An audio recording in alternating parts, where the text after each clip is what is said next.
Fork oil seal தான் R15க்கு நம்ம இப்போ ரீப்ளேஸ் பண்ண போகிறோம். ஆக்சுவலாக வாட்டர் வாஷ் பண்ணனால எதுவும் தெரியல. ஃபோர்க் ஆயில் ஃபுல்லாகவே வெளியே வந்துட்டு இருந்துச்சு. ஃபுல்லாக வாட்டர் வாஷ் பண்ணியிருக்கோம், அதனால் கொஞ்சம் ஆயில் ட்ரேஸ்லாம் கொஞ்சம் கம்மியாக தான் இருக்கும். இப்போது ஃபோர்க்கில் வந்து மேலே இருக்க ஒரு போல்ட்டை லூஸ் பண்ணிக்கோங்க. அப்புறம் கேலிபரில் இருக்க 4 போல்ட்டை வந்து நீங்கள் ஃபுல்லாகவே கழட்டி எடுத்துடணும். கேலிபர் தனியாக வந்துடும். அதுக்கப்புறம் வீலோட ஆக்சலை கழட்டிட்டு வீலை தனியாக ரிமூவ் பண்ணிவிடுங்க. கொஞ்சம் எடுக்கிறது கஷ்டமாக இருக்கும், கொஞ்சம் ஷேக் பண்ணி எடுக்கணும். அவ்வளோதான். ஜஸ்ட்டு லூஸ் பண்ணாலே போதும். லூஸ் பண்ணிவிட்டு பாருங்க, இங்கே ஒரு ஸ்க்ரூ லூஸ் பண்ணோம், இது அதே மாதிரி ஆப்போசிட் டைரெக்ஷனில். அப்புறம் கீழே 2 லூஸ் பண்ணோம், 2 ஃபோர்க்கும். அவ்வளோதான். அதுக்கப்புறம் இப்போ இந்த மட்கார்டில் பார்த்தீங்கன்னா இப்போ நம்ம வீல் கழட்டினால உள்பக்கம் தெரியும் அந்த 2 ஸ்க்ரூவு, அப்புறம் அவுட்டரில் 2. அவ்வளோதான். இப்போ பிடிச்சி இழுத்திங்கன்னா வந்துடும் ஃபோர்க். அதுக்கப்புறம் டாப்பை மட்டும் ஃபோர்க்கில் டாப்பில் உள்ள ஸ்க்ரூவை மட்டும் கழட்டிட்டு ஆயில் எல்லாம் வெளியே எடுத்துகிட்டு கொஞ்சம் பம்ப் பண்ண இருக்கிறது எல்லாம் வந்துடும். கொஞ்சம் நேரம் அப்படியே வச்சுடுங்க. அப்படியே கவுத்தே வச்சுட்டிங்கன்னா அடுத்தது நீங்கள் கழட்டுற வரைக்கும் அது ஃபுல்லாக ஆயிலும் வெளியே ட்ரைன் ஆகிடும். டீ ராடு வந்து நானே செய்தது. அது ஆக்சுவலாக பார்த்திங்கன்னா இந்த டீ ராடு வந்து நம்ம கடையில் வாங்கினோன்னா அது வேறு மாதிரி டைப்பில் இருக்கும். சென்டராக வந்து ஷார்ப்பாக இருக்கும். ஸோ அது நிறையா வண்டிக்கு மேட்ச் ஆகும். அதனால் இந்த வண்டிக்கு மட்டும் பார்த்திங்கன்னா இந்த மாதிரி டைப்பில் தான் உள்ள கனெக்ட் ஆகும். அதனால் இந்த போல்ட்டு பார்த்திங்கன்னா 28 mm நினைக்கிறேன். 28 mm தான். நான் ஏன்னா இது வண்டி வாங்கின புதுசில் ஒரு ஃபோர்க் ஆயில் சீல் போச்சு, அந்த டைமில் இது ரெடி பண்ணது. இந்த போல்டு வந்து நீங்கள் அந்த வெல்டிங் கடையில் வாங்கிட்டு போய் கொடுத்துட்டிங்கன்னா அவங்க என்ன பண்ணுவாங்கன்னா இந்த ராடு கூட இந்த போல்டை எட்ஜில் வச்சு இந்த மாதிரி வெல்டு பண்ணி கொடுத்துருவாங்க. ஸோ வெல்டு பண்ணி கொடுத்துட்டாங்கன்னா நீங்கள் இதை எடுத்து யூஸ் பண்ணலாம். எப்படி பண்ணுறதுன்னு நான் காமிக்கிறேன்.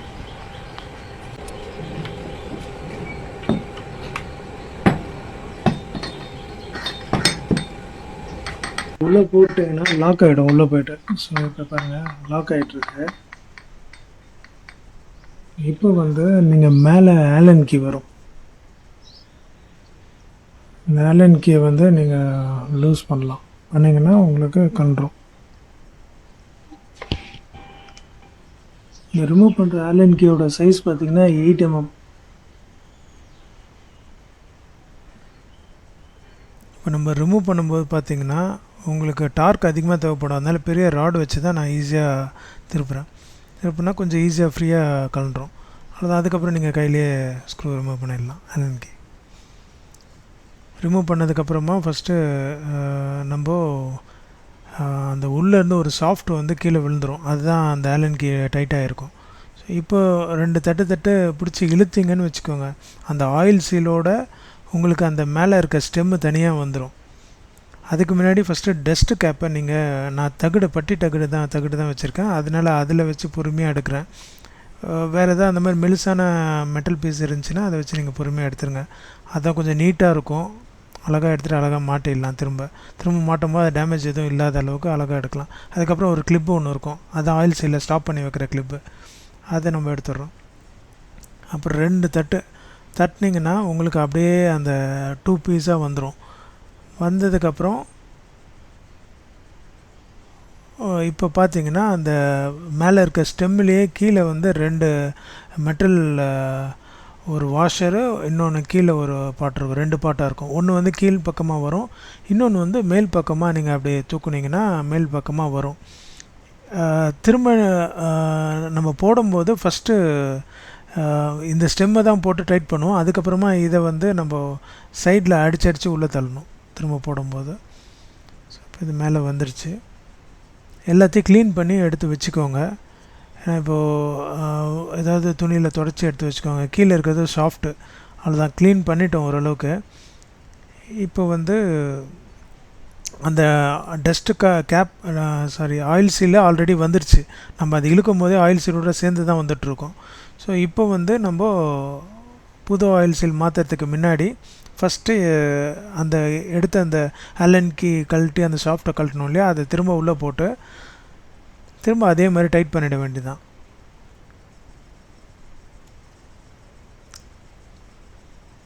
ஆயில் சீல் வந்து கஷ்டப்பட்டு நம்ம ஸ்க்ரூ ட்ரைவர்லாம் போட்டு நிம்ம தேவையில்ல. இந்த 2 பீஸையும் நம்ம பிடிச்சி 2 தட்டு தட்டு இழுக்கும் போதே பார்த்திங்கன்னா 2 பீஸாக வரும்போது அந்த ஆயில் சீலும் சேர்ந்து அது கூடயே வந்துடும்.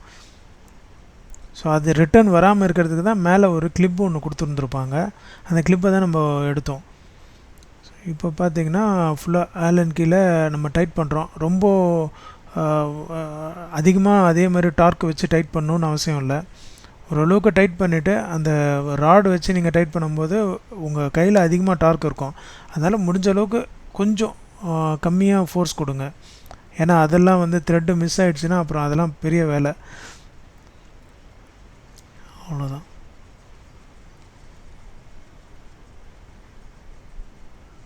எல்லாத்தையும் துடைச்சிட்டு அந்த வாஷர்னு சொன்னோம் இல்லையா, அந்த 2 பீஸ் வந்து அந்த கழட்டும் போது வந்துச்சு இல்லையா, அதில் ஃபஸ்ட்டு வந்து அந்த மேலே இருந்து போடுறோம் இல்லையா, அது நம்ம போடுறோம்.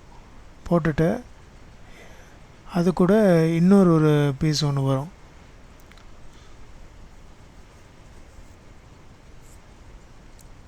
அதையும் போட்டாச்சு.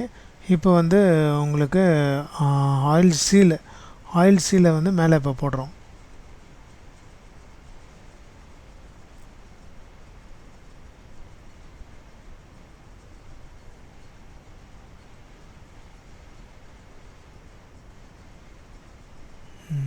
ஆயில் சீல் போடுறதுக்கு முன்னாடி அந்த இன்னொரு மெட்டல் வாஷர் வந்துச்சு இல்லையா, அதை போட்டாச்சு.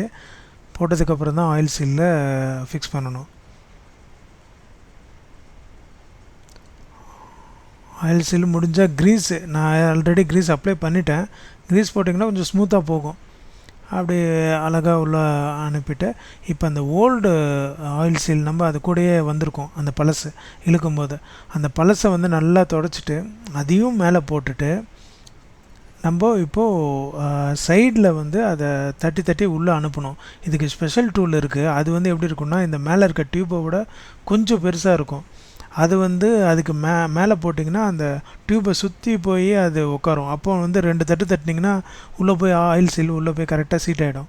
இப்போ நம்மக்கிட்ட அந்த டூல் இல்லாதனால இப்போ நம்ம மேனுவலாக கையிலேயே போட்டு தட்டிகிட்ருப்போம். இப்போ மேலே இருக்க ஆயில் சீல் வந்து ஓல்டு, உள்ளே ஃபஸ்ட்டு போட்டது வந்து நியூ. இப்போ மேலே இருக்கிறது வந்து டேமேஜ் ஆனால் பிரச்சனை இல்லை. அதனால் ஆனால் டேமேஜ் ஆனால் பிரச்சனை இல்லை. பட் அடிக்கும்போது கரெக்டாக லைட்டாக தான் தட்டணும். லெஃப்ட்டில் ஒரு தட்டு, ரைட்டில் ஒரு தட்டு, 2 பக்கமும் ஆப்போசிட் டைரெக்ஷன்லேயே ஒரு தட்டு தட்டினீங்கன்னா லைட்டாக கொஞ்சம் கொஞ்சமாக உள்ளே போயிடும். உள்ளே போய் கரெக்டான பொசிஷனுக்கு போயிடுச்சா இல்லையான்றது நீங்கள் அந்த பார்த்தா தெரியும். அந்த மேலே வந்து ஒரு கிளிப்பு ஒன்று எடுத்துருப்பேன் இல்லையா, அந்த கிளிப்பு வந்து ஆயில் சீல் ரிட்டர்ன் வராமல் இருக்கிறதுக்கு தான் அந்த கிளிப்பு இருக்கும். அந்த கிளிப்போட சைடில் வந்து அந்த கிளிப்பு போய் சீட் ஆகிறதுக்கு ஒரு இடம் இருக்கும். இப்போ ஸ்ப்ரிங்கு போட்டாச்சு. மேலே அதுக்கு மேலே ஒரு காலர்னு சொல்லுவாங்க. இது போட்டுட்டு அதுக்கப்புறம் வாஷர் போடணும். நம்ம இப்போ பெட்ரோல் போட்டு க்ளீன் பண்ணிடலாம். ஏன்னா ஃபஸ்ட்டும் க்ளீன் ஒழுங்காக நம்ம இதில் தான் துடைச்சோம். பட் இருந்தாலும் உள்ளே வந்து க்ளீனாக பண்ணிடலான்றது. பெட்ரோல் போட்டுட்டு பெட்ரோல்னால் ஒரு 50 ml ஒரு 25 ml கூட ஊற்றலாம். ஒரு 2 டைம்ஸாக க்ளீன் பண்ணிக்கோங்க. ஏன்னா 25 ml ஊற்றுனீங்கன்னா 2 டைம்ஸ் நீங்கள் க்ளீன் பண்ணிங்கன்னா ஃபுல்லாக க்ளீன் ஆகிடும். கீழே வந்து பார்த்திங்கன்னா கொஞ்சம் ஏதாவது கார்பன் பார்ட்டு, மெட்டல் பார்ட்டு கூட கீழே ஒட்டிகிட்ருக்கும். அது உள்ளெல்லாம் நம்ம கையை விட்டு க்ளீன் பண்ண முடியாதுன்றனால பெட்ரோல் போட்டு நம்ம இந்த மாதிரி அந்த வாஷர் போட்டு மேலே இருக்க கேப்பை போட்டு டைட் பண்ணிக்கிறோம். கேப் போட்டு டைட் பண்ணும்போது பார்த்திங்கன்னா சைடில் வந்து ஒரு ரப்பர் ஓரிங் வரும். அந்த ரப்பர் ஓரிங் உள்ளே போகிற அளவுக்கு டைட் பண்ணுறங்க. ஏன்னா அந்த ரப்பர் ஓரிங் வந்து உள்ளே போகலைன்னா நீங்கள் இப்போ குலுக்கும் போது பெட்ரோல் ஆப்போசிட் டைரெக்ஷனில் வெளியே வந்துடும். ஸோ அதனால் இப்போ ஒரு 2-3 குலுக்குனிங்கன்னா உள்ளே ஃபுல்லாக அந்த பெட்ரோல் போய்ட்டு எல்லாத்தையும் க்ளீன் பண்ணிவிடும். க்ளீன் பண்ணதுக்கப்புறமா பார்த்திங்கன்னா மறுபடியும் அதேமாதிரி டாப்பை மட்டும் அந்த ஸ்க்ரூ ஓப்பன் பண்ணிடுறீங்க. ஓப்பன் பண்ணிவிட்டு அந்த வாஷர் எடுத்துகிட்டு காலரு, அது காலர்னு சொல்லுவாங்க, அதை எடுத்துகிட்டு அதுக்கப்புறமா உள்ளே ஸ்ப்ரிங் இருக்கும். ஸ்ப்ரிங்கையும் எடுத்துகிட்டு அப்படியே கவுத்துட்டிங்கன்னா நீங்கள் ஸ்ப்ரிங்கு அவ்வளோ சீக்கிரம் வரலன்னா நீங்கள் அப்படியே கவுக்கும் போதே விரலை முன்னாடி வச்சுக்கோங்க. ஸ்ப்ரிங்கு கையில் வந்து மாட்டோம். இப்போ பெட்ரோல்லாம் கீழே ஊற்றிடும். ஸோ அப்போ ஸ்ப்ரிங்கை பிடிச்சிட்டு எல்லாத்தையும் க்ளீன் பண்ணி இதே மாதிரி ஒரு 2 டைம்ஸ் பண்ணுங்கள். அப்போ உங்களுக்கு உள்ளே ஃபுல்லாக க்ளீன் ஆகிடும். இப்போ ஆயில் நம்ம ஃபில்லப் பண்ணிக்கலாம். ஆயில் வந்து இந்த வண்டிக்கு பார்த்திங்கன்னா 450 ml ஊற்றலாம். 450 ml ஊற்றலாம். இந்த பாட்டில் வந்து ஒரு பாட்டில் வந்து 500 ml, 2 பாட்டில் நீங்கள் வாங்கணும். 450 ml ஊற்றினீங்கன்னா நல்லா சாஃப்டாக ஹைவேஸில் ஓட்டும் போது சூப்பராக இருக்கும் உங்களுக்கு சஸ்பென்ஷன். கொஞ்சம் 500 ml நீங்கள் ஊற்றுனீங்கன்னா நீங்கள் ஆஃப் ரோடு எங்கேயாவது இடகுடமாக பள்ளத்தில் கொண்டு போய் அப்பப்போ விடுவீங்கன்னா அப்போ நீங்கள் 500 ml ஊற்றுறது தான் பெட்டராக இருக்கும். ஸோ அதனால் இப்போது நம்ம 450 ml தான் ஊற்றுறோம். இப்போ நம்மளாம் மெயின் ரோட்டில் தான் அதிகமாக ஓட்டுறது ஹைவேஸில். ஸோ அதனால் 450 ml கம்மியாக ஊற்றினா கூட நம்ம அதிகமாக அப்புறமா டாப்அப் பண்ணிக்கலாம். நீங்கள் அதிகமாக ஊற்றுனீங்கன்னா உறிஞ்சி எடுக்கும்போது உங்களுக்கு கரெக்டான லெவல் எடுக்கிறீங்களான்றது உங்களுக்கு தெரியாது. அதனால் ஊற்றும் போது கம்மியாக ஊற்றிக்கோங்க, உங்களுக்கு தேவைப்பட்டால் அப்புறமா டாப்அப் பண்ணிக்கலாம். ஸோ அதனால் இப்போது நீங்கள் ஊற்றும் போதே தெரியும் அந்த ஸ்ப்ரிங்கு ஃபஸ்ட்டு உள்ளே போட்டிருப்போம்ல, அந்த ஸ்ப்ரிங்கு தொடுற அளவுக்கு லெவல் தான் மேக்ஸிமம் லெவலில். அதுக்கு கீழே இருந்துச்சுன்னா சாஃப்டாக இருக்கும், அதுக்கு மேலே போச்சுன்னா ஹார்டாகிடும். ஸோ இப்போ வந்து மேலே காலர் போட்டாச்சு, வாஷர் போடணும். ஆக்சுவலாக இந்த வாஷர் வந்து அந்த ஸ்ப்ரிங்கு போட்டதுக்கு அப்புறமாவே போடணும். நான் இப்போ தப்பாக தான் போடுறேன், மறுபடியும் மாற்றிட்டேன். இப்போது மேலே இருக்க ரவுண்டு பிளேட் ஒன்று வரும், அது போட்டாச்சு. இப்போ மேலே இருக்க கேப்பு, டாப்பு கேப், அவ்வளோதான், முடிஞ்சிடுச்சு. இப்போ இது ஃபுல்லாக க்ளோஸ் பண்ணோம். இங்கேயும் வந்து ஃபுல் டைட்லாம் வைக்கக்கூடாது. அந்த கழட்டும் போது நீங்கள் எப்படி வேணால் டார்க் கொடுத்து கழட்டலாம் பெரிய ராடு வச்சு. ஆனால் க்ளோஸ் பண்ணும்போது மட்டும் ஹேண்ட் டைட்டு ஓரளவுக்கு, அவ்வளோதான் போதும். இதே மாதிரி ஆப்போசிட் இதையும் நீங்கள் அதே மாதிரி பண்ணணும். இப்போ ஒரு ஃபோர்க்கு தான் பண்ணியிருக்கேன், இன்னொரு ஃபோர்க்கும் அதே மாதிரி தான் பண்ணணும். இது அலுமினியம், நீங்கள் ரொம்பலாம் எதாவது பண்ணிங்கன்னா அலுமினியம் மேலே இருக்க கேப் வந்து உடஞ்சிரும். கேப்லாம் அலுமினியம் போது அது 50-100 ரூபாய்க்கு இருக்கும் அது விலை. ஃபோர்க்கு ஃபிக்ஸ் பண்ணும்போது ஃபஸ்ட்டு மெயினாக கவனிக்க வேண்டியது பார்த்தீங்கன்னா, நீங்கள் எது லெஃப்ட்டு ரைட்டுன்றதை முதல்ல பார்த்துக்கோங்க. பாருங்கள், இந்த பக்கம் நம்ம இந்த ராடை வந்து உள்ளே போடும்போது ஆப்போசிட் டைரெக்ஷனில் ஃப்ரீயாக போடும். அதாவது நம்ம தட்டி போடுவாங்க இல்லையா, அந்த மாதிரி போகாமல் இந்த மாதிரி ஃப்ரீயாக கையில் இப்படி போதான்னு முதல்ல பார்த்துக்கணும். அதுக்கப்புறம் தான் நீங்கள் வீலை ஃபிக்ஸ் பண்ணணும். இப்போ இந்த மாதிரி ஃப்ரீயாக போனால் தான் 2 ஃபோர்க்கும் கரெக்டான லெவலில் இருக்குது அப்படின்னு அர்த்தம். ஏன்னா ஒரு ஸ்ப்ரிங்கு பார்த்தீங்கன்னா உங்களுக்கு ரொம்ப அமுங்கிருக்கலாம். இப்போ நம்ம ஆயில் சீல் தான் ரீப்ளேஸ் பண்ணியிருக்கோம். அப்போது வந்து ஒரு பக்கம் ஆயில் கம்மியாக இருந்து ரொம்ப அந்த ஸ்ப்ரிங்கு ஒர்க் பண்ணி ஹைட் கம்மியாக கூட இருக்கலாம். ஸோ அந்த ஸ்ப்ரிங்கோட ஹைட்டு கம்மியாக இருந்ததுன்னா இப்போ நீங்கள் இந்த லெவல் பார்த்து நீங்கள் இப்படி ஃபிக்ஸ் பண்ணிங்கன்னா இப்போ 2 ஃபோர்க்குமே சரியான ஹைட்டில் இருக்கும். ஸோ இனிமேல் நீங்கள் ஆயில் ஃபில் பண்ணுறதும் சேமாக இருக்கணும். அப்போ தான் வந்து உங்களுக்கு சஸ்பென்ஷன் வந்து ஈக்குவலாக இருக்கும். திருப்பும்போது உங்களுக்கு எதுவும் டிஃப்ரென்ஸ் தெரியாது. இப்போ மட்கார்டை அதே மாதிரி ஃபிக்ஸ் பண்ண வேண்டியது தான். இப்போ வீல் இல்லாததுனால ஈஸியாக நீங்கள் வந்து மட்கார்டை ஃபிக்ஸ் பண்ணிடலாம்.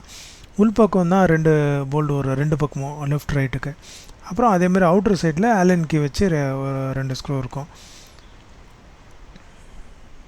இப்போ வீல் இல்லாததுனால ஈஸியாக பண்ணுறோம். வீல் இருந்துச்சுன்னா அதெல்லாம் கழட்டுறது கஷ்டம், அந்த உள்பக்கம் இருக்கிற போல்டு. அவ்வளோதான், இது எல்லாத்தையும் இப்போது டைட் பண்ணியாச்சு. வீலை எடுத்து மாட்ட வேண்டியது தான்.